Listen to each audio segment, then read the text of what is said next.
monde. Je pense que c'est bon. Le live est lancé.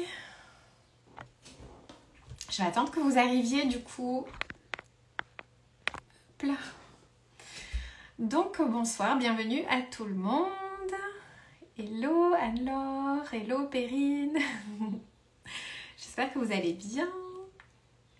Donc dans ce live, on va parler des fringales de sucre. Hello Stéphanie. Donc, on va parler des fringales de sucre et je vais du coup vous donner tous mes conseils pour vous aider à comprendre ce qu'il se passe dans votre corps quand ça vous arrive, que vous avez ces fringales. Et évidemment, quoi mettre en place pour éviter que ça arrive. Donc là, je vais parler beaucoup des fringales de sucre qui sont métaboliques. Donc, ils sont vraiment en lien avec le fonctionnement de votre métabolisme. Ce qui est quand même différent des fringales de sucre émotionnelles, même si ce qu'on va permettre de régulariser de par mes petits conseils, ça va aussi aider à jouer sur l'humeur. Hello Perrine. Alors, donc, pour moi, il y a deux choses importantes à prendre en compte dans le cas des fringales de sucre. C'est déjà la stabilité de votre glycémie. Donc, la glycémie, c'est le taux de sucre de votre sang. Et la sécrétion de neurotransmetteurs, donc en l'occurrence, la dopamine et la sérotonine. Donc, premièrement, on va parler de tout ce qui est glycémie. Donc, en fait, la glycémie, c'est le taux de sucre de votre sang. Quand on en a de trop, c'est mauvais pour la santé, c'est le problème des diabétiques. Et quand on n'en a pas assez, c'est ce qu'on appelle une hypoglycémie. Donc l'intérêt, ça va être de trouver un juste milieu pour éviter les montagnes russes du coup de la glycémie. Je vous explique. Pardon, j'ai été malade il y a quelques jours et j'ai encore du mal à retrouver ma voix. Donc en fait, réguler sa glycémie, on peut le faire en choisissant des aliments ayant le moins d'impact possible sur le sucre de notre sang. Donc pour éviter justement les montagnes russes. Donc pour ça, on va choisir des aliments avec un index glycémique plutôt bas. Donc l'index glycémique, c'est la capacité qu'a un aliment à augmenter plus ou moins notre taux de sucre dans notre sang une fois qu'on le digère. Donc par exemple le pain blanc, genre la baguette, ça a un index glycémique très haut parce qu'il est composé en fait d'une farine complètement raffinée. On le voit, le pain il est blanc, donc ça signifie qu'il y a très peu de fibres à l'intérieur. Et qui dit pas de fibres dit digestion rapide. Notre corps n'a pas besoin de digérer les fibres puisqu'il n'y en a pas, donc il va très vite digérer ce genre de pain, donc le pain blanc. Ça veut dire que en fait, les sucres naturellement contenus dans ce pain vont passer très rapidement dans notre sang et donc très rapidement augmenter la glycémie. Et donc on se retrouve avec un pic de glycémie, donc les fameuses montagnes russes, là du coup c'est le pic. Et comme c'est pas bon pour notre corps d'avoir trop de sucre dans notre sang, ce qui est le problème des diabétiques comme j'ai dit tout à l'heure, en fait notre corps il va réagir. Donc, il va demander au pancréas de sécréter de l'insuline. L'insuline, c'est une hormone de stockage. Et en fait, cette hormone, elle va prendre le sucre de notre sang pour le transformer et le stocker. Donc, soit le stocker sous forme de glycogène et donc là, ce sera stocké dans le foie et les muscles si les réserves elles sont déjà utilisées. Parce que si les réserves sont pleines, en fait, eh bien, ce sucre en excès va être transformé et être stocké sous forme de triglycérides dans les cellules graisseuses. Donc oui, le sucre se transforme en graisse. À ce moment-là, comme le corps il est en panique, parce que trop de sucre dans le sang, ça met un peu en panique le corps, du coup il va sécréter trop d'insuline. Ce qui fait que on va avoir beaucoup d'insuline qui va venir, qui va prendre peut-être trop de sucre de notre sang, et ce qui fait qu'on va se retrouver peut-être 1 ou 2 heures après avoir mangé notre pain blanc par exemple, on va se retrouver dans ce qu'on appelle une hypoglycémie réactionnelle. Comme on se retrouve en hypoglycémie, ça veut dire qu'on n'a plus assez de sucre dans notre sang. Et donc notre corps, qu'est-ce qu'il va faire? Vu qu'on n'a pas assez de sucre dans notre sang, il va nous réclamer du sucre. Donc c'est là où on va avoir une fringale de sucre.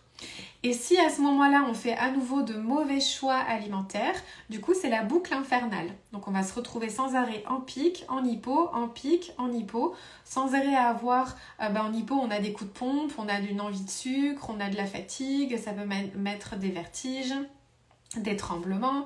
Voilà, donc tout ça, c'est les conséquences en fait de mauvais choix glucidiques qui font qu'on est sans arrêt dans les montagnes russes de la glycémie.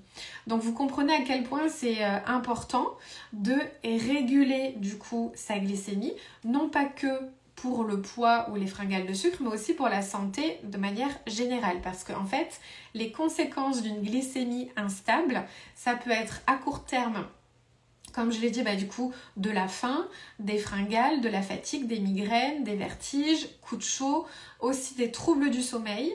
Ça peut déséquilibrer un diabète si on est déjà diabétique. Ça peut détériorer aussi tout ce qui est fonction cognitive et ça peut aussi affaiblir notre système immunitaire. Et puis du coup, à long terme, ça peut provoquer de la résistance à l'insuline, le vieillissement de nos cellules, dont les cellules de la peau. Donc les personnes qui ont tendance à avoir une peau qui vieillit un peu prématurément, souvent il faut quand même s'interroger sur la régularité de notre glycémie. Aussi, ça peut provoquer des maladies chroniques comme de l'acné, de l'eczéma, du psoriasis, tout ce qui est arthrite, cataracte, puisque le sucre dans le sang, ça agit aussi sur tous les petits vaisseaux. D'ailleurs, c'est pas pour rien que les diabétiques on perd la vue finalement. D'ailleurs, la plus grande cause de cécité au monde, c'est le diabète. Voilà. Aussi les maladies d'Alzheimer, puisqu'on appelle la maladie d'Alzheimer le diabète de type 3. Aussi, ça peut provoquer des cancers, de la dépression, des maladies cardiovasculaires, un foie gras, parce que le foie gras n'est pas forcément amené par une alimentation grasse, c'est surtout amené par une alimentation trop sucrée, en tout cas riche en sucre de mauvaise qualité. Donc, en fait, être en permanence dans ces montagnes russes, c'est aussi pro-inflammatoire. Donc, comme il n'y a pas de pathologie sans inflammation, il faut vous dire que si vous êtes dans ce cas-là, qu'en plus vous avez pris du poids, tout ça crée un système, un terrain inflammatoire et du coup, ça fait le lit de toutes les pathologies derrière.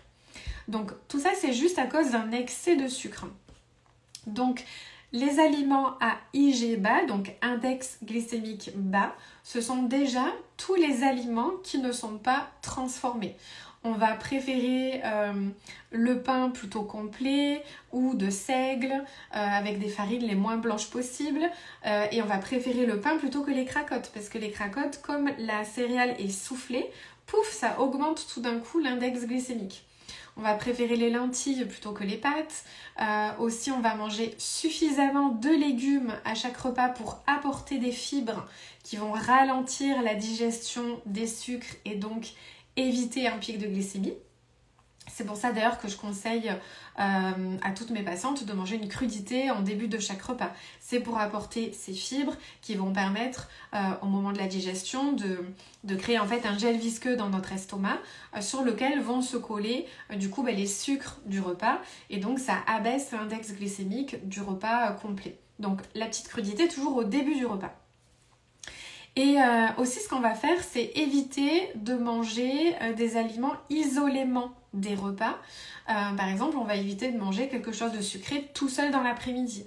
On va toujours l'associer avec autre chose qui apportera des fibres et ou du gras pour justement permettre d'éviter que ce soit digéré tout seul. Et donc d'augmenter la glycémie rapidement derrière. Donc le petit carré de chocolat, on va par exemple l'associer avec des amandes ou un fruit, ou les trois aussi. Voilà, pour justement apporter des fibres et du gras et un peu de protéines pour éviter de manger quelque chose de sucré tout seul. Donc il y a plein de choses très simples en fait à faire dans notre quotidien pour faire ça. Et tout ça, j'explique bien plus en détail dans mon programme Libère-toi du sucre, du coup, qui est vraiment spécialisé sur tout ce qui est sucre. Après, autre point important, comme j'ai dit, il y a 2 points importants, c'est régulariser la glycémie. Donc déjà, pour revenir dessus, voilà, choisir les aliments les moins transformés possibles, apporter des fibres, ne pas supprimer la matière grasse parce que la matière grasse permettra de ralentir la digestion et donc d'avoir moins d'impact sur le taux de sucre de votre sang. Et là, on va parler maintenant des neurotransmetteurs. Donc en fait, je vais parler de la dopamine et de la sérotonine. En fait, les neurotransmetteurs, c'est des petits messagers chimiques qui vont assurer la transmission d'une information d'une cellule nerveuse à une autre, donc au niveau de notre cerveau. Et ils ont vraiment une incidence sur notre humeur, notre sommeil, notre énergie et même nos comportements alimentaires. En fait, les neurotransmetteurs, donc c'est sécrété ça agit au niveau du cerveau comme je l'ai dit.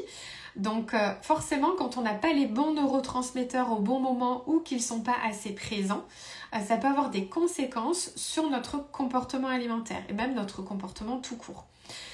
Les neurotransmetteurs en fait sont apportés par notre alimentation, notamment à travers les protéines.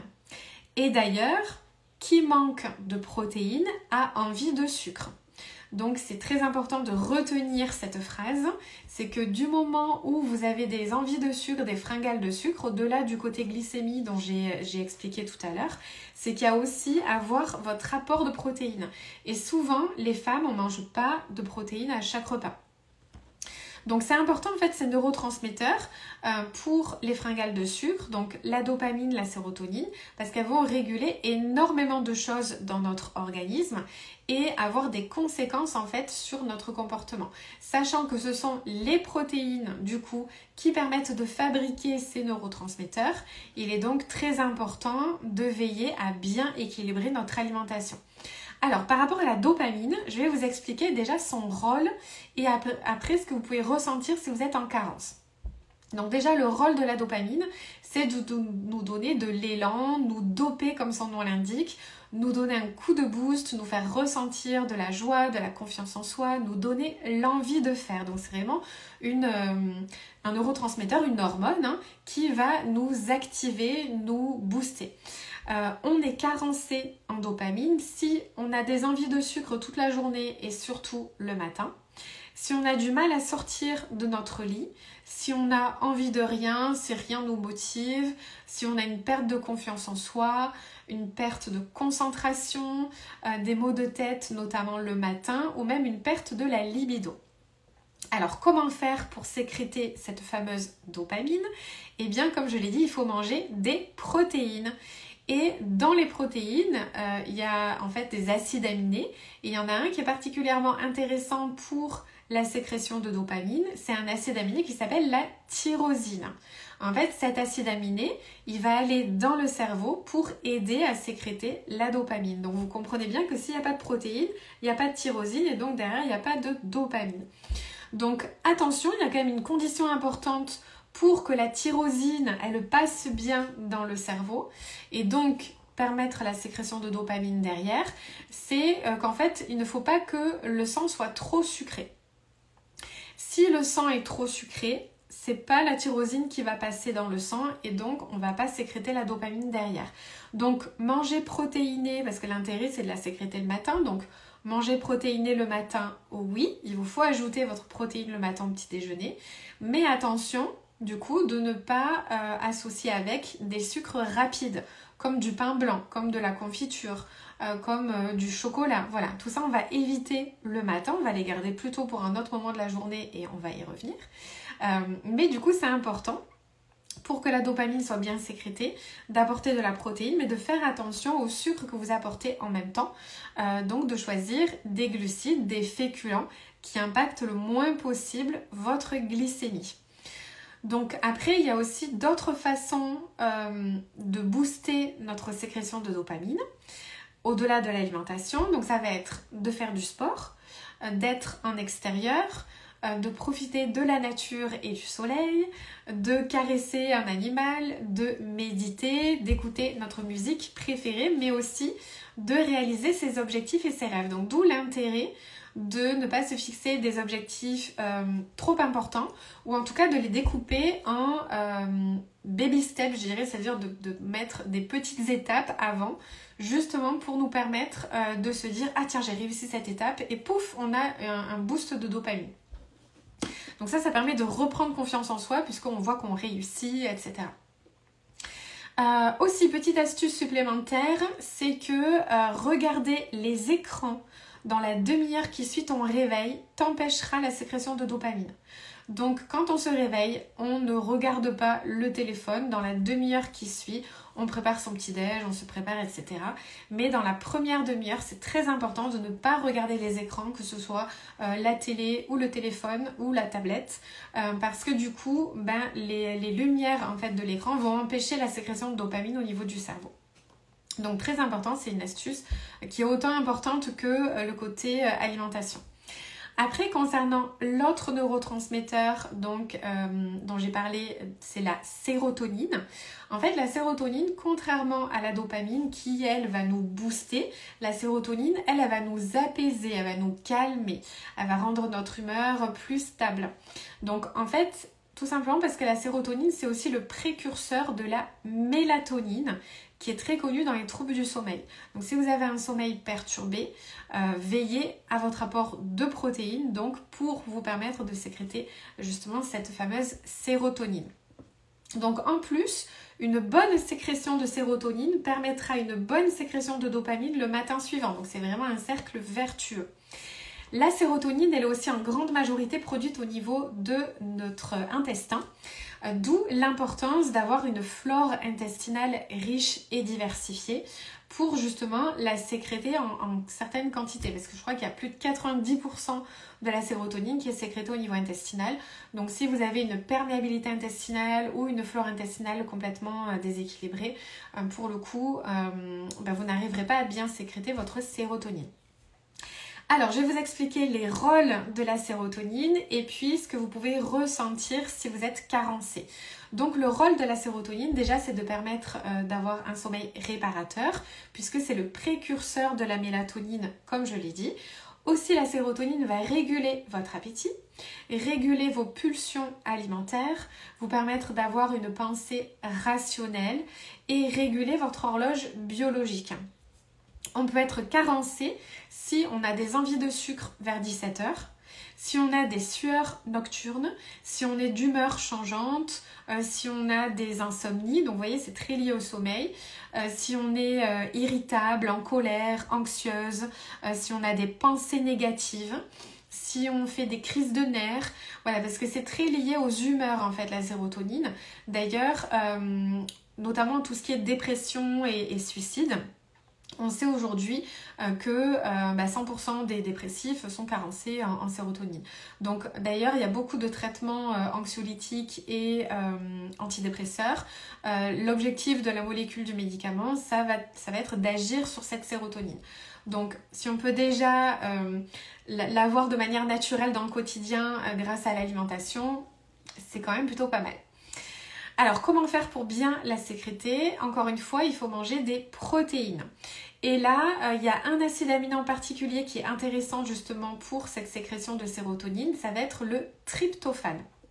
En fait, cet acide aminé, c'est lui qui va aller dans le cerveau pour aider à sécréter la sérotonine. Donc l'objectif, ce sera d'apporter suffisamment de tryptophane en fin de journée pour réguler du coup votre sommeil, votre humeur, votre comportement alimentaire de la journée suivante. Mais attention, il y a aussi une condition importante pour que le tryptophane passe bien dans le cerveau. Il faut que le sang soit un petit peu sucré, donc ça va être l'inverse de la dopamine du matin. La dopamine du matin, il faut de la protéine, mais il ne faut pas que le sang soit trop sucré. Pour la sérotonine, le soir, c'est l'inverse. Il faut de la protéine, mais il faut que le sang soit un petit peu sucré. Donc ça veut dire qu'il faudrait manger des protéines à chaque repas. Le matin, avec très peu de sucre, en tout cas de choisir des sucres qui ont le moins d'impact possible sur notre glycémie, donc plutôt à index glycémique bas. On trouve des tableaux sur internet, vous cherchez tableau index glycémique, vous trouverez beaucoup d'informations. Et donc le soir, de la protéine, mais avec un peu de sucre, en tout cas en fin de journée. D'où l'intérêt de préférer les féculents le soir ou de finir le repas du soir par un petit carré de chocolat par exemple, ou de prévoir un petit goûter avec, comme je le disais, un carré de chocolat, un fruit, des amandes par exemple. Voilà, pour vous permettre d'apporter justement ce petit côté sucré. Et en plus, pardon, il faut savoir que c'est vers 16-17 heures que votre corps naturellement va faire un pic d'insuline. Donc c'est le meilleur moment de la journée pour manger quelque chose de sucré parce que naturellement votre corps est prêt à gérer un taux de sucre un peu plus important dans votre sang. Donc c'est le meilleur moment, le goûter, si vous avez faim au goûter, profitez-en pour manger justement quelque chose de sucré, après de qualité hein, toujours. Voilà. Après, il y a d'autres façons de sécréter la sérotonine que l'alimentation. C'est notamment d'avoir des relations sociales épanouies, d'avoir des contacts physiques, donc des câlins par exemple, de faire du sport et d'éviter le stress évidemment qui va un petit peu bouffer notre sérotonine. Donc en fait, manger des protéines, voir du monde, bouger, faire des câlins, prendre soin de notre flore intestinale, ça c'est vraiment la base pour bien sécréter notre sérotonine. Alors, commencez à écrire un petit peu vos questions pendant que je récapitule un petit peu ce qu'on vient de voir. Donc, pour enfin un live en direct. Justement, si vous avez des questions, n'hésitez pas à les noter maintenant. Je vais faire un petit résumé de ce qu'on vient de voir. Et comme ça, le temps que vous écriviez, parce qu'il y a toujours un petit décalage, comme ça je pourrai vous répondre. Alors, donc, je récapitule les conseils pour vous permettre de régulariser vos fringales de sucre, en tout cas métaboliques. Donc, premièrement, régulez votre glycémie, donc c'est le taux de sucre de votre sang, et sécrétez les neurotransmetteurs. Donc, pour réguler la glycémie, rappelez-vous, les montagnes russes de la glycémie vont provoquer des pics, des hypos sans arrêt qui vont engendrer derrière un besoin de sucre par votre cerveau. Quand on se retrouve en hypo, encore une fois, on manque d'énergie, il n'y a pas assez de sucre dans le sang, donc le cerveau, qu'est-ce qu'il va demander ? Du sucre. Donc tout de suite, il va vous dire, donne-moi du sucre, donne-moi de l'énergie. Et ce qui est le plus rapide pour lui à prendre comme énergie et pour augmenter le plus rapidement possible la glycémie, ça va pas forcément être des aliments healthy, hein, voilà. Donc du coup, forcément, on va s'orienter vers ce type d'aliments. Alors que si de base, on choisit bien ces féculents, on choisit bien ces glucides pour qu'il y ait le moins d'impact possible sur notre glycémie, forcément, on va moins avoir tendance à faire ces hyper-hypoglycémies. Et donc, derrière, on aura beaucoup moins besoin de compenser en apportant tout de suite du sucre dans notre alimentation. Donc on va bien choisir ces apports en féculents, on évite tout ce qui est transformé, on va préférer tout ce qui est complet et puis on va manger suffisamment de fibres dans notre quotidien à travers les fruits, donc les fruits frais à croquer, hein, pas des jus de fruits parce que ça forcément ça a un impact sur notre glycémie. Pareil pour les compotes, hein, c'est digéré beaucoup plus vite.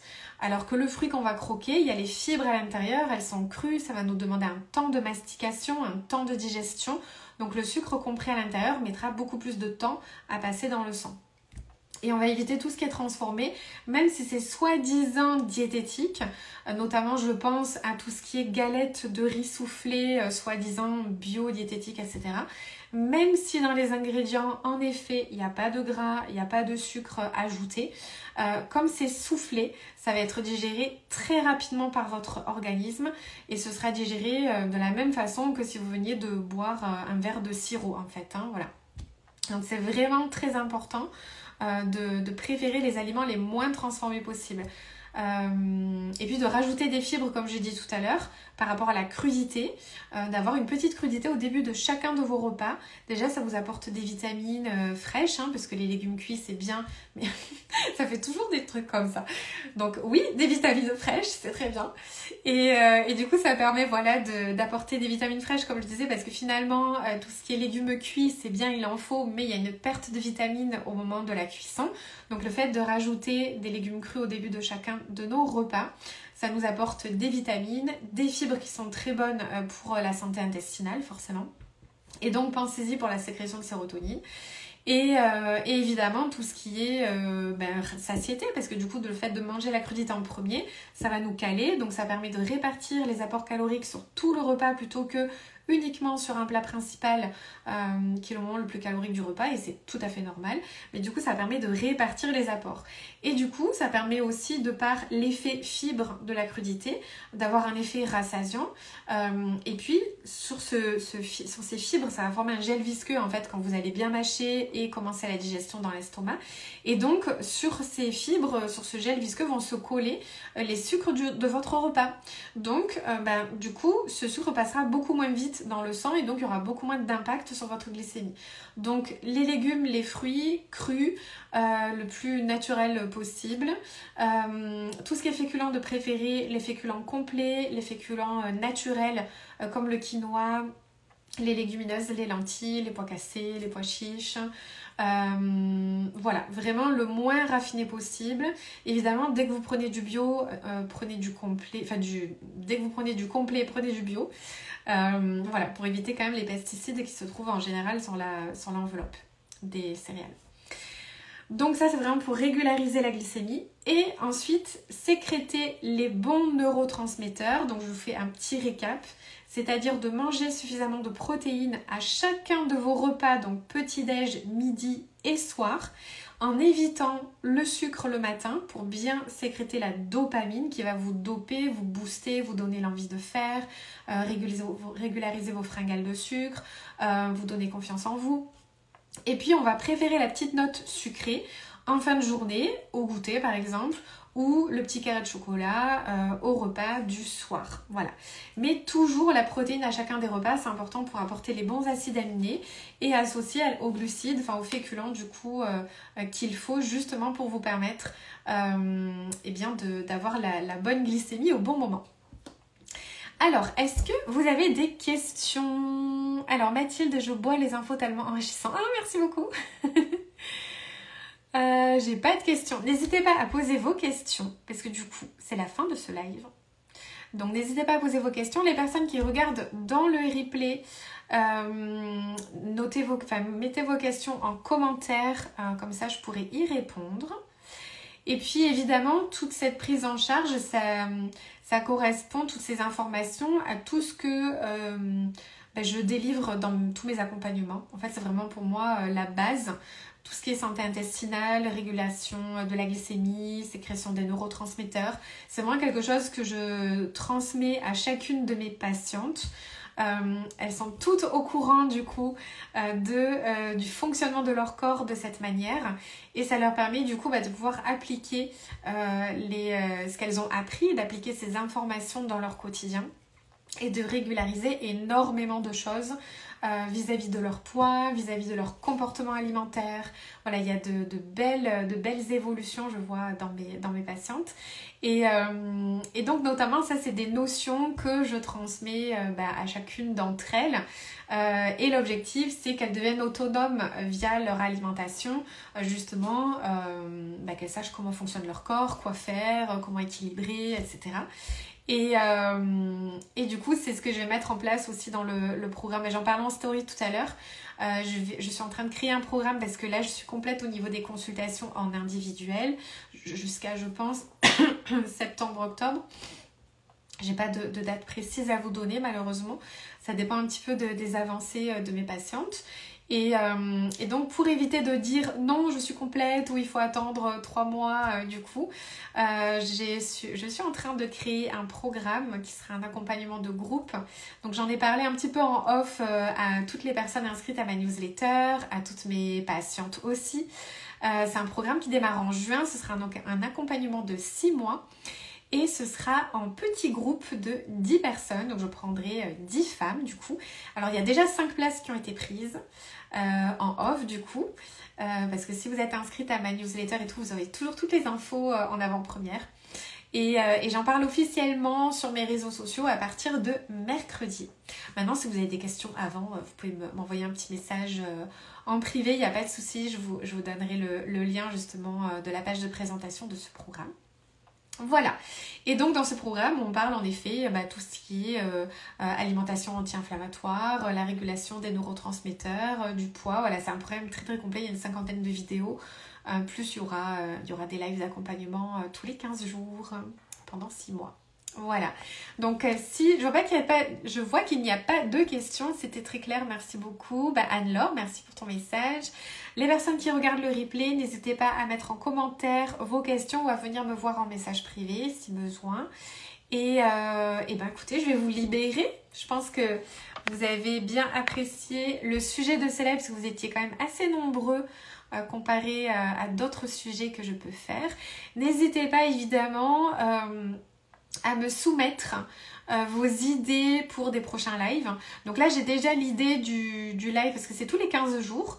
Le live ici, c'est le lundi à 18h. Donc ce sera le lundi 27 mai. Ce sera à 18h15, je pense. Parce que j'ai un rendez-vous juste avant et le temps que du coup je finisse le rendez-vous et tout, voilà. Je pense qu'on va décaler de 15 minutes pour cette fois-ci. Donc le 27 mai.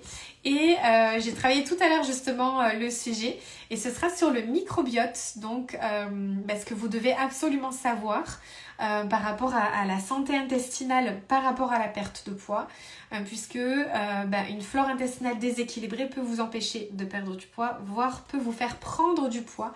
Donc je vous expliquerai un petit peu comment fonctionne votre microbiote, votre flore intestinale, l'impact justement sur la gestion de votre appétit, de votre poids et évidemment je vous donnerai toutes mes astuces pour régulariser tout ça. Voilà, donc ce sera le 27, mais je vous en reparlerai d'ici là. Et bien, sur ce, je vous souhaite une très belle soirée et à bientôt!